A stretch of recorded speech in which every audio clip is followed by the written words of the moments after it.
10 দিন হোটেলবন্দি থাকার পর অবশেষে দেশে ফিরতে পারলেন আর্জেন্টিনার আতলেতিকো চার্লোনের বাকি ফুটবলাররা। লাতিন বাংলা সুপার কাপের আয়োজকরা অবশেষে তাদের ফিরতি যাত্রার ব্যবস্থা করতে পেরেছেন।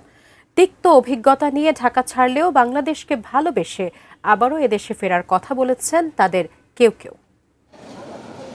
লাতিন বাংলা সুপার কাপে শেষ ম্যাচটি বাতিলের পর 10 দিন ঢাকার হোটেলেই দিন কেটেছে আর্জেন্টাইন ফুটবলারদের। আয়োজক এএফ বক্সিং প্রমোশন বিমান টিকিট দিতে না পারায় পুরো দল সময় মতো দেশে ফিরতে পারেনি। গত 16 ডিসেম্বর প্রথম বহরে দলের 5 জন ফিরে গেছেন, আর এবার গেলেন বাকিরা।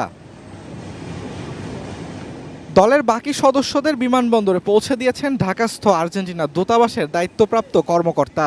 ব্রাজিলের দল সাও বার্নার্দো দেশ ছাড়ার আগে ক্ষোভ জানিয়ে গেলেও আর্জেন্টাইন ফুটবলাররা চোখে মুখে আনন্দ নিয়েই ফিরে গেলেন।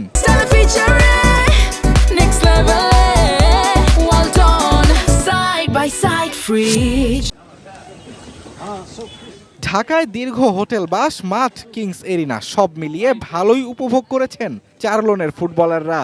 বাংলাদেশের প্রতি তাদের ভালোবাসার কথাটা জানিয়ে গেছেন। সুযোগ পেলে আবারও তারা আসতে চান বাংলাদেশে। আমাদের টিকিটটা ক্যান্সেল হয়ে যাওয়ার কারণে ওরা এতদিন থাকতে হয়েছে এবং ওদের টিকিটের শিডিউল একসাথে মিলাইতে গিয়ে অনেক প্রবলেম হয়, যার কারণে আমরা ফাইনালি আজকে আমরা ওদের টিকিটটা দিতে সক্ষম হই আলহামদুলিল্লাহর জন্য। তো হোটেলের মধ্যেই ছিল এবং ওরা ভালোভাবে ছিল, ওরা আটকে ছিল না। লাতিন বাংলা সুপার কাপের সফল আয়োজনে ব্যর্থ আয়োজকরা। কথা দিয়েও কাফু ক্যানিজিয়াকে আনতে না পারা, সেই সাথে ম্যাচ বাতিল হওয়া, ম্যাচের আগে স্পন্সরদের সরে যাওয়া, সব মিলিয়ে 7-8 কোটি টাকা লোকসান হয়েছে আয়োজকদের। অ্যারাউন্ড 7.5 থেকে 8 কোটি টাকা। এত কিছুর পরেও অতিথি ফুটবলাররা ভালোই দেশে ফিরে গেছেন, এটাই আপাতত স্বস্তির। Sheikh Tanvir Hasan আরিব, ATN news, Dhaka.